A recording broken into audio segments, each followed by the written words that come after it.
Hello there and welcome. If you found this video, chances are you're experiencing something that so many women over 60 struggle with. Waking up between 3 and 5 in the morning, staring at the ceiling, wondering why your body seems determined to rob you of those precious final hours of sleep. First, I want you to know that you're not alone. This frustrating pattern affects millions of women in our age group. Those quiet, dark hours when the world is asleep, but somehow your mind and body are wide awake. It's exhausting, both physically and emotionally, especially when it happens night after night. I see you. I understand the weight of those sleepless hours, the worry about how you'll function the next day, the cycle of anxiety that builds as you watch the clock tick forward. But here's the good news. What you're experiencing isn't random, and it certainly doesn't mean there's something fundamentally wrong with you. There are biological, hormonal, and physiological reasons behind these early morning awakenings. And more importantly, there are gentle, practical steps you can take right in the moment to address them. Today, I'm sharing 5 effective strategies you can implement immediately when you find yourself awake during those pre-dawn hours. Understanding the why. Before we dive into the solutions, let's briefly touch on why this happens so frequently to women in our age group. Even years after menopause, hormonal shifts continue to influence our sleep patterns. The decline in estrogen and progesterone affects how our bodies regulate sleep. Progesterone, in particular, helps produce calming brain chemicals like GABA that keep us asleep. When levels drop, those sleep-promoting effects diminish too. Our internal body clocks, what scientists call our circadian rhythms, naturally shift forward as we age. This means we often feel tired earlier in the evening, and consequently, our bodies are ready to wake earlier. There's also something called the cortisol awakening response. Cortisol is our body's main stress hormone, and it naturally rises in the early morning hours to help us wake up. In women our age, this surge can sometimes kick in prematurely, jolting us awake between 3 and 5 a.m. Physical discomforts play a role too.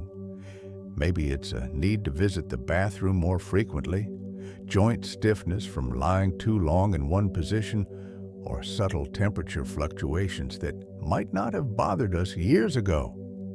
And let's not forget the natural changes in sleep architecture that come with aging. We spend less time in deep sleep and more time in lighter sleep stages, making us more susceptible to waking from small disturbances.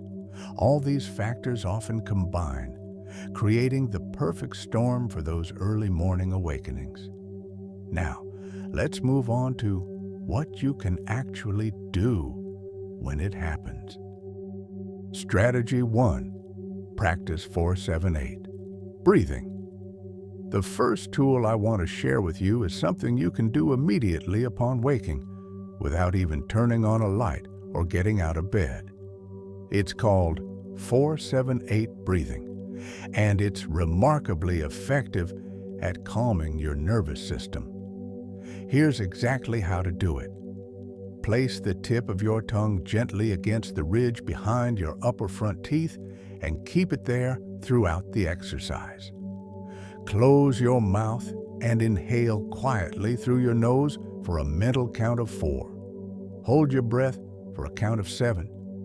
Then exhale completely through your mouth, making a gentle whoosh sound for a count of 8.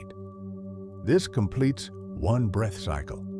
Now repeat this cycle 3 more times for a total of 4 breath cycles. The key is to maintain the ratio of 4 to 7 to 8 for the 3 phases. Why does this work? When we wake in those early hours, our bodies are often in a subtle state of stress. This breathing pattern acts like a natural tranquilizer for your nervous system. The extended exhale triggers your parasympathetic nervous system, your body's relaxation response, helping to lower your heart rate and reduce circulating stress hormones like cortisol. Research has shown that rhythmic breathing patterns like this one actually change your brainwave patterns, shifting you from alert beta waves toward more relaxed alpha waves. This creates the conditions that make falling back asleep possible. What I love most about this strategy is that it requires nothing but your attention to your breath. No equipment, no getting up, no disturbing your partner. Many women I've shared this with tell me they rarely finish all 4 cycles before drifting back to sleep.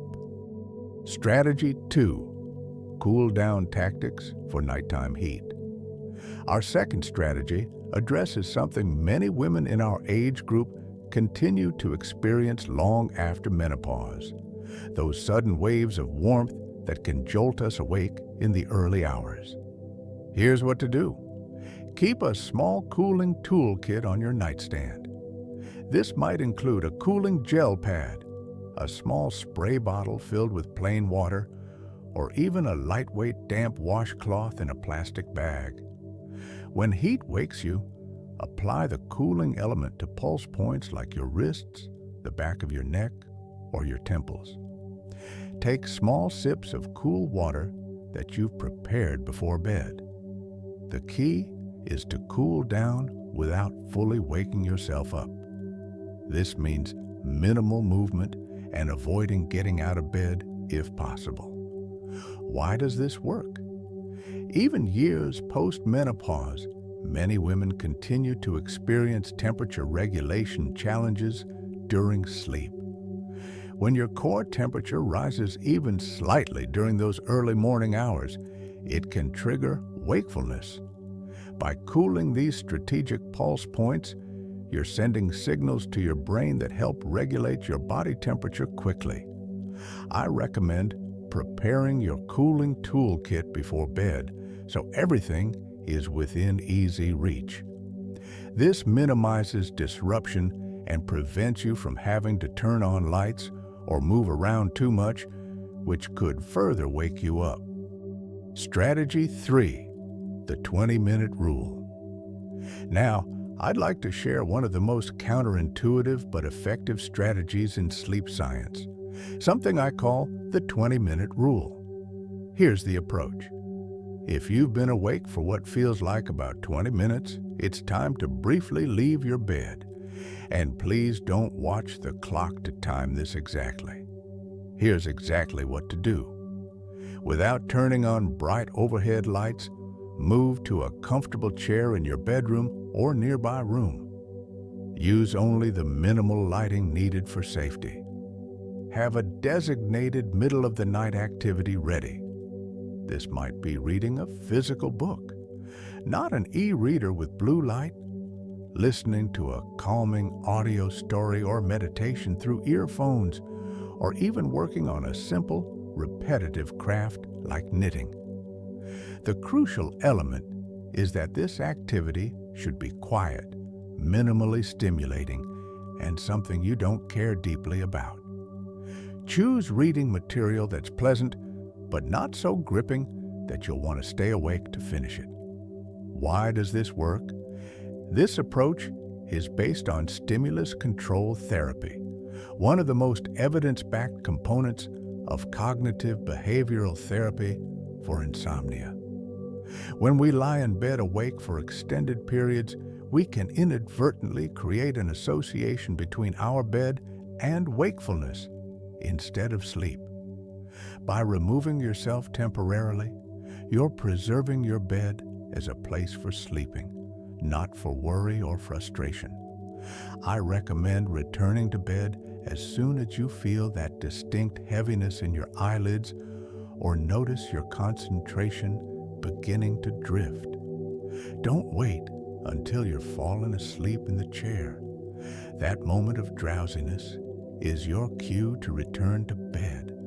Strategy 4. The worry list, a pen and paper solution. Our fourth strategy is wonderfully simple, yet remarkably effective for those times when racing thoughts keep you from returning to sleep. I call it the worry list, and all you need is a small notepad and pen on your nightstand. Here's what to do. When you wake with thoughts swirling, perhaps it's tomorrow's to-do list, concerns about a family member, or even exciting plans that have your mind buzzing. Turn on just enough light to see what you're writing. Jot down whatever thoughts are occupying your mind. Be specific, but brief. Next to each item, write this simple phrase: I'll address this after 6 a.m. Once you've externalized these thoughts onto paper, place the notepad face down on your nightstand, take 3 deep breaths, and return to your comfortable sleep position. Why does this work? This technique works on multiple levels. Neurologically, the act of writing physically moves your concerns from the emotional center of your brain to the more rational prefrontal cortex. This reduces the emotional charge that often comes with middle-of-the-night worries. Psychologically, you're creating what researchers call cognitive offloading.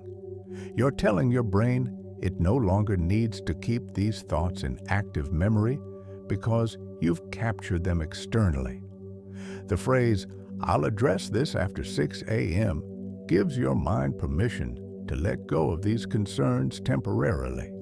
For many women our age, nighttime waking is often accompanied by a sense of responsibility. We've spent decades being the ones who remember everything. This simple act of writing acknowledges that part of ourselves while giving it temporary rest. Strategy 5. Strategic morning light. Reset your body clock. Our fifth and final strategy is particularly powerful. If you've been experiencing consistent early morning awakenings over time, it focuses on using natural light to gradually reset your body's internal clock. Here's what to do. If you find yourself awake after 4:30 a.m. and unable to fall back asleep within about 15 minutes, consider getting up and seeking some morning light. Open your curtains to let in any available natural light. If it's safe to do so, and weather permits, step outside onto a porch or balcony for 5 to 10 minutes. If going outside isn't possible, sit near the brightest window in your home. The key is consistency. Doing this regularly helps reset your internal clock over time rather than providing an immediate fix for today's sleep. Why does this work? Our body's circadian rhythms, the internal 24-hour clocks that regulate sleep and wakefulness, are powerfully influenced by light exposure. Morning light suppresses the production of melatonin, your sleep hormone, and helps synchronize your internal rhythm with the external world. For many women over 60, our circadian rhythms naturally advance, causing earlier sleep onset and earlier waking. By strategically timing your light exposure, you're essentially providing your body with the right signals at the right time to gradually shift this pattern. This approach acknowledges a fundamental truth. Sometimes the most effective response isn't fighting against your body's patterns, but working with them in a smarter way. Important considerations and what not to do. While these 5 strategies can be tremendously helpful, there are also some important things to avoid when you find yourself awake in those early morning hours. First, resist the urge to check the time repeatedly. Clock watching tends to create anxiety and calculations about how much sleep you're losing, which activates your brain further. Avoid reaching for electronic devices. The blue light emitted by phones, tablets, and computers is particularly disruptive to your brain's production of melatonin, making it even harder to fall back asleep. Try not to catastrophize about your day ahead. Many of us immediately jump to worst-case scenarios. I'll be exhausted all day. I won't be able to function.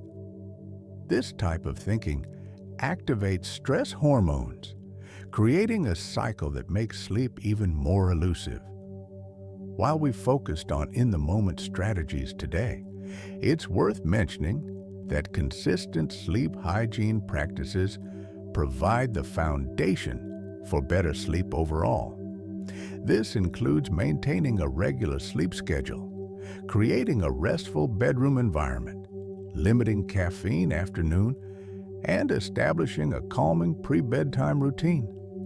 Finally, while occasional early waking is normal, persistent sleep difficulties warrant a conversation with your healthcare provider, especially if they're significantly impacting your quality of life or accompanied by other symptoms.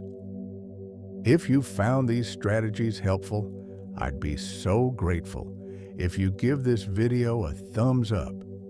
Your support helps more women discover these techniques that might bring them the restful sleep they deserve.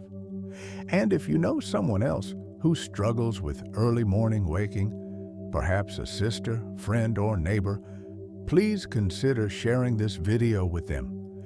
As we wrap up today, I want to remind you of the 5 strategies we've discussed for those challenging early morning awakenings. The 4-7-8 breathing technique to calm your nervous system. Cool down tactics for managing nighttime warmth. The 20-minute rule for breaking the cycle of wakeful frustration. The worry list for quieting an active mind. And strategic morning light exposure to work with your body's natural rhythms over time. Remember that your sleep patterns are responding to natural changes in your body. Changes that reflect the wisdom of decades lived, not flaws to be fixed. The goal isn't perfect, uninterrupted sleep every night, but rather finding gentle approaches that work with your body rather than against it. Be patient with yourself as you implement these strategies. Some might work better for you than others. Some might work on certain nights, but not others. That's not failure, it's discovery. You're learning your body's unique language and needs at this stage of life. Thank you for spending this time with me today. Until next time, I wish you restful nights and energetic days. You deserve both.